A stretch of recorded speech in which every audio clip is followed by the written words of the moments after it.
Greetings, beloved.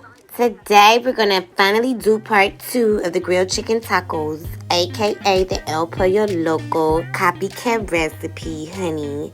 I'm gonna show you how to do it 3 different ways: on the grill, which I will be using my indoor grill, in the oven, or on the stove to make street tacos, boo. The best street tacos of your life, honey. Now, today's episode is obviously inspired by El Pollo Loco, as I stated in the previous video where I showed you how to make the marinade.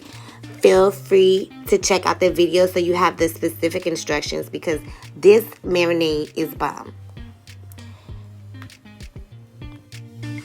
By all means, feel free to like, share, and subscribe, okay? And now let's get into it. Now first you're going to clean your chicken. I already taught you how to clean your chicken. Please do not take your chicken straight out the pack. Then you're going to strain your marinade. Make sure you strain your marinade, honey, because you really don't want those tidbits unless you like the char. I love the char, so I keep it on there. After you strain your marinade really, really well, you're going to go through your chicken and make sure that you devein it as much as possible. Take all of the strings out. I am not a veterinarian. I can't tell you what this stuff is. But I've been told that strings are very undesirable. And sometimes parasites blend in with other body parts. And ain't nobody got time for that.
Okay, honey.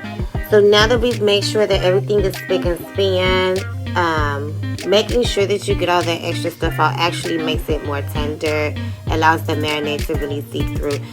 So another step that I like to always do on my meats, and not all of my dishes, but certain dishes, is to poke holes in the meat. It lets the marinade seep through. So I'm making sure that I'm being very careful. I'm watching my fingers and making sure that I'm being safe at all times.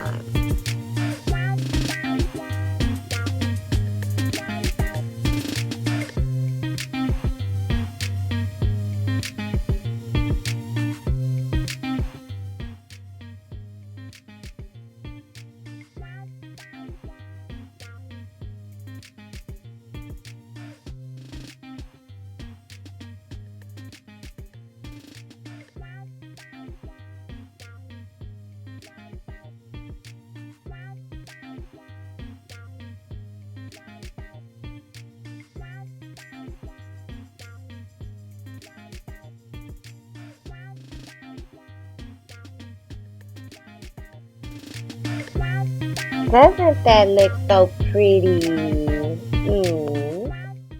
I love clean chicken. Okay, so now, honey, you're gonna want to go ahead and add the marinade to the chicken. Don't waste any time because you don't want this to sit out too long. Okay. So I'm gonna start off with 1 cup of marinade, and I'm gonna work that in really, really well.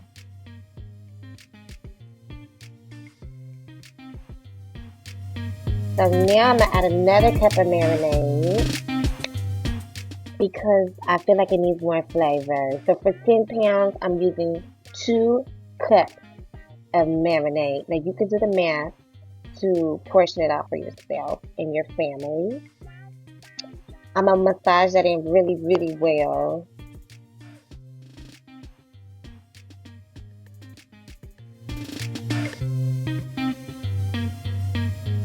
I'm going to add 1 cup of water. So in total, I've added 1¼ cups of water. You can add more if you like. You can add less if you like. I just feel like the water really helps activate everything and helps it penetrate into the meat more. So if you want to go ahead and put this on the grill right now, you could do so. But if you really want that flavor to be amazing, you're going to marinate it overnight.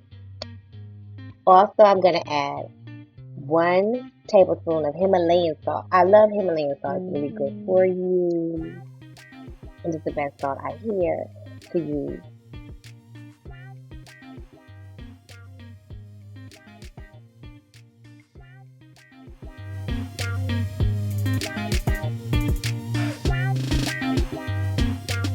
And now I'm going to add 1/2 of a tablespoon of black pepper. Notice the spillage. Okay.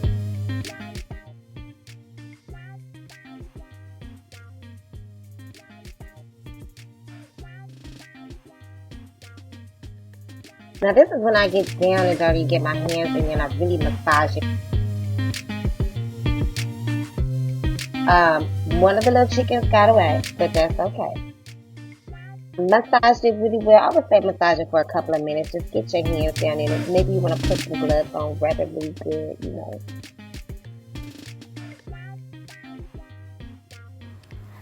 Okay, now that you put your entire foot into it, you're going to go ahead and divvy it up however you want. You're either going to cook it all now on the grill or in the oven, or you're going to store it in the refrigerator, let it marinate for 48 hours. Or you can even put it in a food saver bag, a mason jar, some Tupperware, and put it in the freezer, honey, and enjoy it whatever you want to.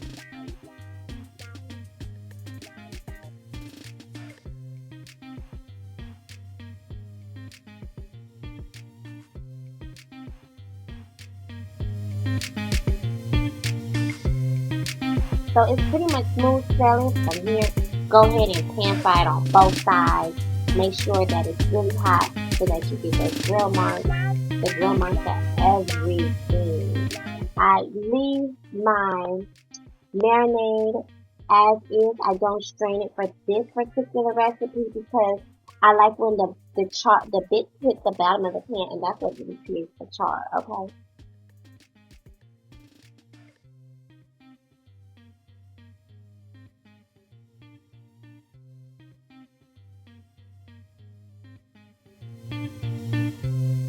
I lubricate my pan really well, not with too much oil. I would say like a teaspoon, just to get all the nooks and crannies. I make sure I get all of the bottom. The size don't matter for this recipe. And then once the smoke starts to rise, for real, then I throw my chicken on there. And you want to hear that sizzle, honey, because the sizzle is everything. Everything.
When the chicken is done, you will know because it will look done on the outside, it will look done on the inside. It really depends on what medium you're using, what type of heat you're using, all of these things. But I really can't tell you how long to cook your meat. All I say is cook your chicken until it is well done. And you might say, how do I know it's well done? Well, it's going to be done when it's done. You just have to trust yourself and, cut it in half and check it.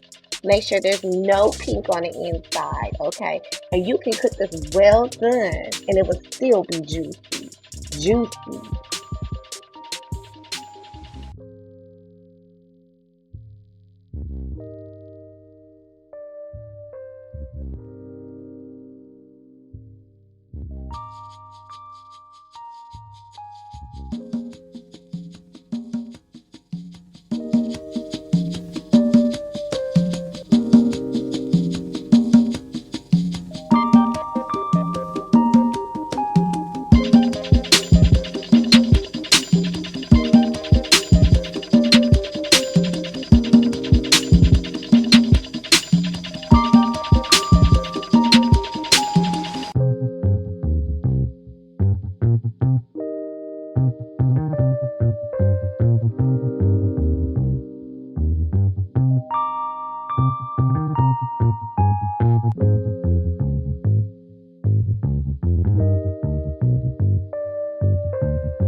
I like to roast my chicken sometimes because I don't like to be bothered with all that grilling and cooking and stuff.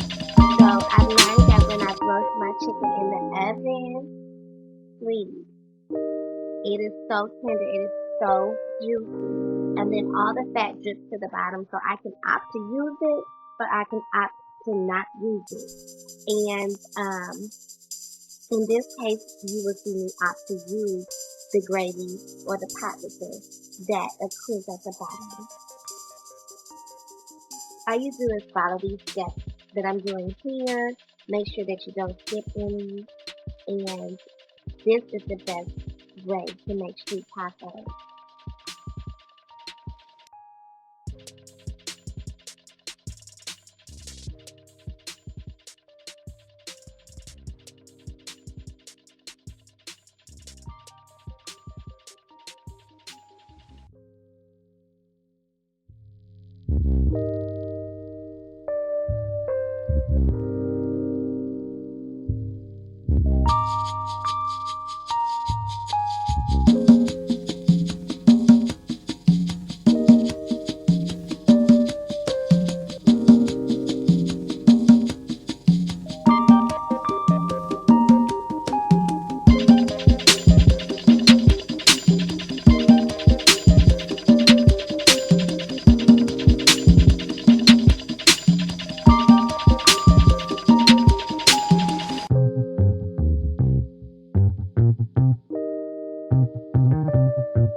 After 3 to 4 hours on 250 degrees, your chicken should be done. You can cook it on 350 for about an hour, hour and a half to 2, depending on your stove.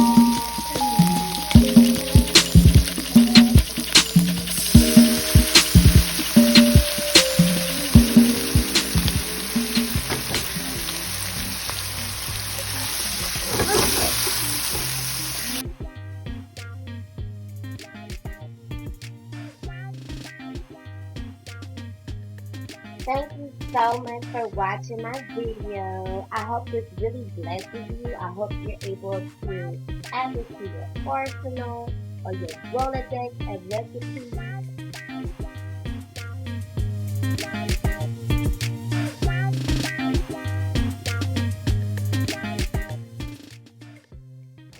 Don't forget to like, share, and subscribe.